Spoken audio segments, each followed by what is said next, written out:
यत्र उभे भाव प्रधाने भवता, जहाँ पर उभे, उभे मतलब नामाख्याते, जहाँ पर दोनों हों तो अलग अलग लक्षण बता दिया। आख्यात का लक्षण भाव प्रधानम आख्यातम, नाम का लक्षण सत्व प्रधानानि नामानि। तो ये अलग अलग लक्षण बताए हैं, लेकिन सही वाक्य में दोनों साथ होंगे, नाम भी होगा और आख्यात भी होगा। तो यत्र उभे, जहां पर दोनों हों वहां पर नाम की प्रधानता होगी या आख्यात की। तो कहते हैं भाव प्रधानम आख्यातम, जहां पर ये दोनों होंगे वहां पर भाव की प्रधानता होगी, माने क्रिया की प्रधानता होगी। और क्रिया की प्रधानता किस में होती है? आख्यात में। तो इनके कहने का मतलब यह है कि तद यद उभे भाव प्रधाने भवता, जहां पर ये दोनों हों तत्र भाव प्रधाने भवता। भाव मतलब क्रिया, क्रिया की प्रधानता होगी। जैसे पूर्वा परिभूतम भावम आख्याते नाचष्टे व्रजति पचति इति उपक्रम प्रभृति अपवर्ग पर्यंतम। पूर्वा परिभूतम का अर्थ है पूर्व माने पहले और अपर माने बाद में। तो पूर्व और अपर दोनों से जो संयुक्त है वह पूर्वापरिभूत। पहले से और बाद में जो भी साधत्य है पूर्व और अपर उससे संयुक्त क्या है? भाव। भाव मतलब क्रिया। और पूर्व और पर दोनों मिलाकर जो क्रिया है उस क्रिया को आख्यातम आचष्टे, उसी का आख्यात कहते हैं, आख्यात नाम से कहा जाता है। जैसे व्रजति, व्रजति माने व्रजगतौ धातु, व्रजति मतलब गच्छति। गच्छति में आ लगा देने से क्या हो जाएगा? आगच्छति। व्रजति में आ लगा देंगे तो क्या हो जाएगा? आव्रजति। ब्रज कहते हैं, वृंदावन को भी ब्रज कहते हैं। भगवान रोज धेनु चराने जाते थे और आते थे। जो गोपिकाएं थीं उनको गोकुल के बाहर तक विदा करने जाती थीं, और जब भगवान धेनु चरा कर आते थे तो शाम को गोपिका उन्हें लेने जाती थीं गांव के बाहर।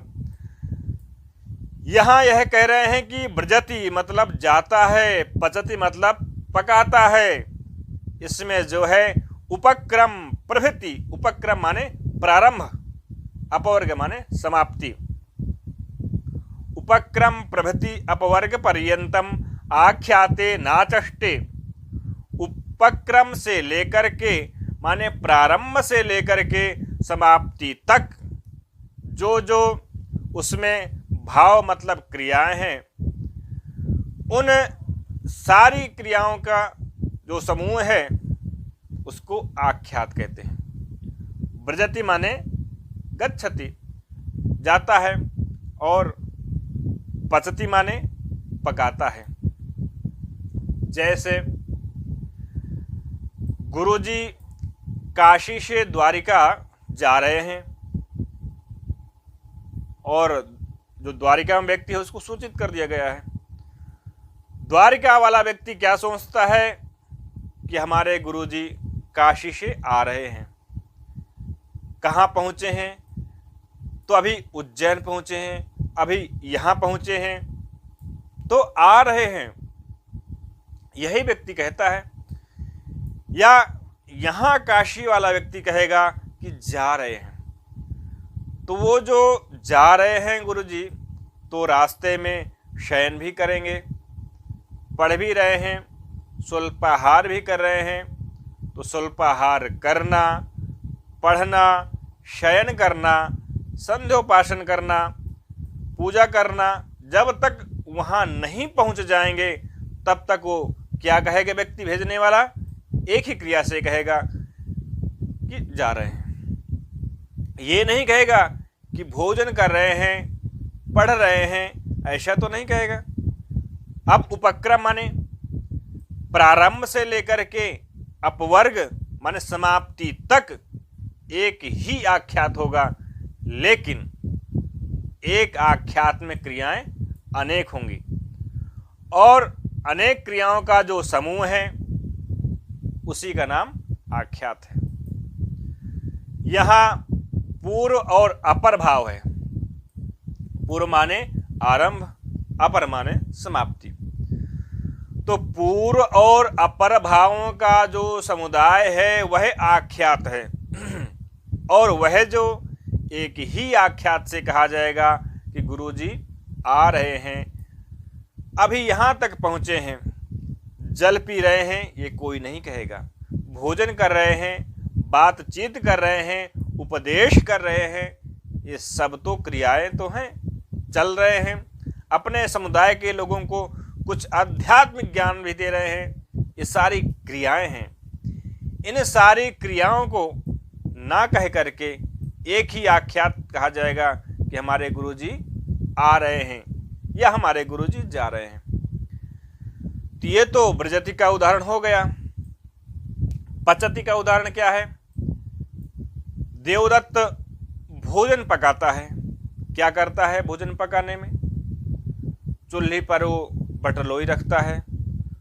तो चूल्हे पर बटलोई रखना एक क्रिया है, बटलोई में पानी डालना क्रिया है, उसमें चावल डालना क्रिया है, उसमें हल्दी डालना क्रिया है, और खिचड़ी पक रही है तो उसको करछुल से चला भी रहा है, चलाना भी क्रिया है।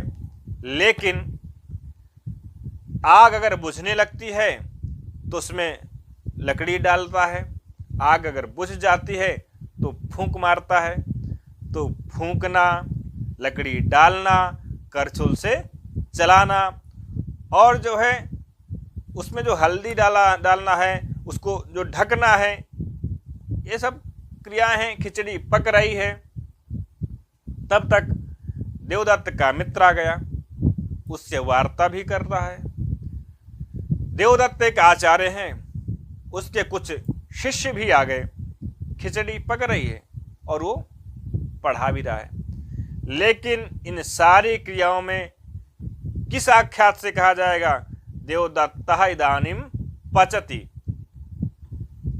देवदत्त क्या कर रहे हैं? खिचड़ी पका रहे हैं। कहने का मतलब प्रारंभ से लेकर के और अपवर्ग माने समाप्ति तक अनेक क्रियाओं का जो समुदाय है वह आख्यात कहलाता है। जैसे ब्रजति, पचति के उदाहरण से समझा जाता है। यह यास्काचार्य जी ने बताया। पूर्वा परिभूतम भावम आख्याते नाचष्टे ब्रजति पचति इति उपक्रम प्रभृति अपवर्ग पर्यंतम। और यही जो आख्यात है जब मूर्त हो जाता है, मतलब सिद्ध हो जाता है, तो सत्वभूत हो जाता है। सत्वभूत माने सत्व प्रधानानि नामानि कहा, माने इसकी सत्ता हो जाती है, जिसकी स्थिति हो जाती है, जिसका आकार हो जाता है, उसको जब हम द्रव्य कहते हैं, सत्व कहते हैं, वह सत्व प्रधान किस में होता है? नाम में होता है। तो यही क्रिया जब मूर्त्वम सत्वभूतम सत्व नाम भी ब्रज्या पक्तिरिति। ब्रज्या कहते हैं, इसमें जो ब्रजति है ना, ब्रज धातु गमन के अर्थ में वो जब सिद्ध हो गई तब ब्रज्या कहते हैं, यात्रा। क्या कहा? ब्रज्या। ब्रज धातु से ये सिद्ध अर्थ में प्रत्यय करेंगे तो मूर्तभूत हो जाएगा। इसका तो ब्रज्या का अर्थ होगा यात्रा, माने गुरुजी ने यात्रा संपन्न कर ली, यात्रा पूर्ण कर ली। तो वही क्रिया जब पूर्व और अपर में व्याप्त थी, स्थिर हो गई, सिद्ध हो गई, तो सत्वभूत हो गई। सत्वभूत होने से क्या हो जाएगा? सत्वभूत होते ही वह नाम हो गई।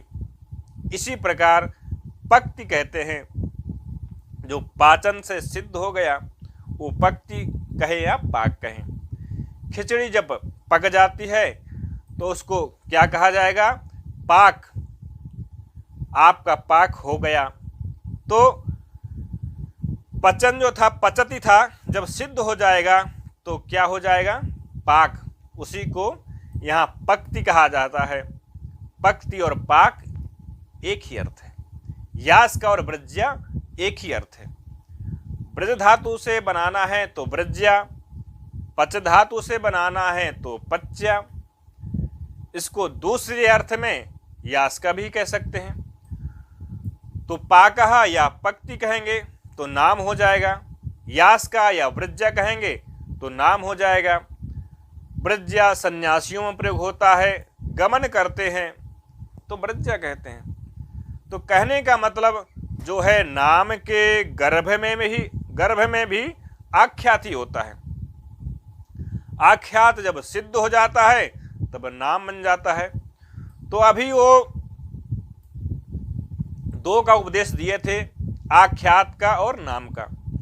भाव प्रधान आख्यात ये होता है, सत्व प्रधान नाम होता है।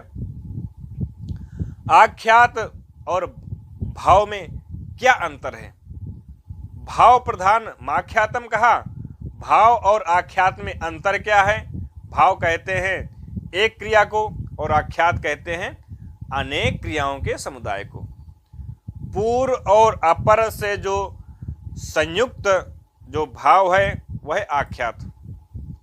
दूसरे शब्दों में प्रारंभ से लेकर के समाप्ति पर्यंत अनेक क्रियाओं के समुदाय को आख्यात कहते हैं। तो इन्होंने कह दिया, पूर्वा परिभूतम भावम आख्याते नाचष्टे ब्रजति उपक्रम प्रभृति अपवर्ग पर्यंतम।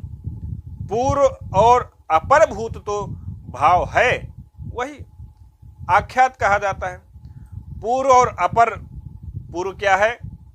तो पूर्व की क्रिया, अपर की क्रिया, मध्य की क्रिया, जो सारी क्रियाओं का समुदाय है वो आख्यात शब्द से कहा जाता है। और सरल किया आगे, वह भाव कैसा होगा? उपक्रम से लेकर के अपवर्ग पर्यंत। उपक्रम कहते हैं प्रारंभ, माने घर से निकलते ही आख्यात की यात्रा शुरू हो गई, और जहां तक पहुंचेंगे वहां तक यात्रा है। उपक्रम से लेकर के अपवर्ग पर्यंत पूरे के पूरे भाव समुदाय हैं, उनको आख्यात शब्द से कहा जाएगा। अद इति शत्वानाम उपदेशो गौरश्वः पुरुषो हस्तीति भवतीति भावस्य आस्ते शेते व्रजति तिष्ठतीति। तो सत्व कहते हैं नाम को। नामों का उपदेश वेद में अदमाने अयम, ये भी सर्वनाम है। अयम किमस्ति, यह क्या है? नाम का सदैव उपदेश अद शब्द से होगा। अद माने अयम, अयम सर्वनाम है। अयम वृक्षः, अयम हस्ती, अयम योगेशः, अयम गोपालः। तो जहाँ अद से नाम होगा किसी सत्व का होगा, क्रिया का नहीं होगा, किसी अस्तित्व वाले पदार्थ को, स्थान को, देश को, जहाँ जिसे उपदेश किया जाए वहाँ सत्व का ही होगा। सत्वानाम उपदेशः अद इति। उदाहरण दिया, गौः अश्वा पुरुषो हस्ति। अयम गौः, अयम अश्वः, अयम पुरुषः, अयम हस्ती, अयम मृत्युंजयः। ये सब जो है सत्व हैं। सत्व में बताए हैं क्या होगा? लिंग होगा, संख्या होगी, वचन होगा। अयम गौः में अयम, अयम एक संख्या है, लिंग क्या है? इयं गौः कहेंगे तो लिंग बदल गया। गाय को इयं गौः कहेंगे और बैल को या षाण को अयं गौः कहेंगे। अयम से पुल्लिंग का बोध होता है, इयम से स्त्रीलिंग का बोध होता है। तो लिंग वचन संख्या किसमें रहेगी? सत्व में।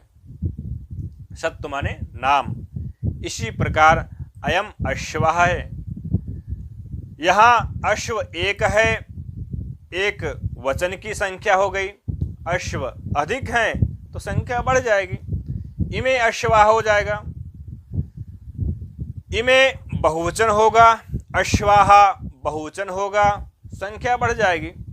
तो संख्या लिंग वचन जिसमें हो उसको सत्व कहते हैं। सत्व माने नाम। भवतीति भावः, और भाव किसे कहते हैं? जिसमें कुछ होता है उसे भाव कहते हैं। भाव मतलब क्रिया, क्रिया को भाव कहते हैं। क्रिया में कुछ होता है, उसके द्वारा कुछ होता है, स्वयं होता है। तो सीधे सीधे बता दिया कि अद से सत्व का उपदेश, और जहाँ कुछ हो रहा है उसको उसका उपदेश भाव होगा। और कई भाव हों तो उसको आख्यात कहेंगे। गच्छति, पठति, ये सब भाव हैं अलग अलग, और सबका समुदाय हो जाएगा तो एक आख्यात बनेगा। गोपालः इदानीं किम करोति, तो पठति, तो पढ़ते समय वह चाय भी पी रहा है, आँख से देख भी रहा है।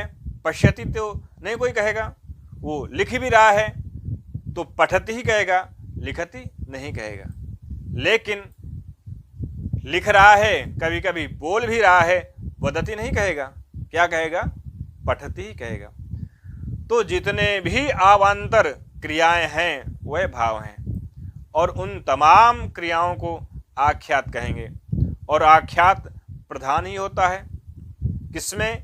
क्रिया में। इसी क्रिया को भाव कहते हैं। वो भाव 6 प्रकार का होता है, आगे चर्चा की जाएगी।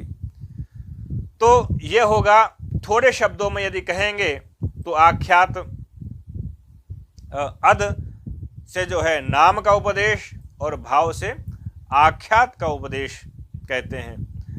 जैसे उदाहरण दिया, आस्ते शेते व्रजति तिष्ठति। आस्ते माने बैठता है, शेते माने सोता है, व्रजति मतलब जाता है, तिष्ठति मतलब बैठता है। ये सब क्या है? ये सब भाव हैं। आस्ते शेते व्रजति तिष्ठति ये भाव हैं। और गौः अश्वः पुरुषो हस्ति ये नाम है। तो नाम और आख्यात को इन्होंने बताया। अब बचा क्या? उपसर्ग और निपात, ये आगे बताएंगे। बीच में ही एक औदुंबर, औदुंबरायण, उदुंबर, उदुंबर के पौत्र को औदुंबरायण कहेंगे, उदुंबर के पुत्र को औदुंबर कहेंगे, और उदुंबर के पौत्र को औदुंबरायण कहेंगे। तो औदुंबरायण ने कहा कि अभी जो आप विचार कर रहे हैं वो विचार ठीक नहीं है। ये शब्दों में 4 प्रकार की जातियां नहीं होती हैं, नाम, आख्यात, उपसर्ग, निपात। क्यों? क्योंकि शब्द नित्य नहीं है, और यहाँ से शब्द नित्यत्ववाद और अनित्यत्ववाद का खंडन इसमें शास्त्रार्थ होगा।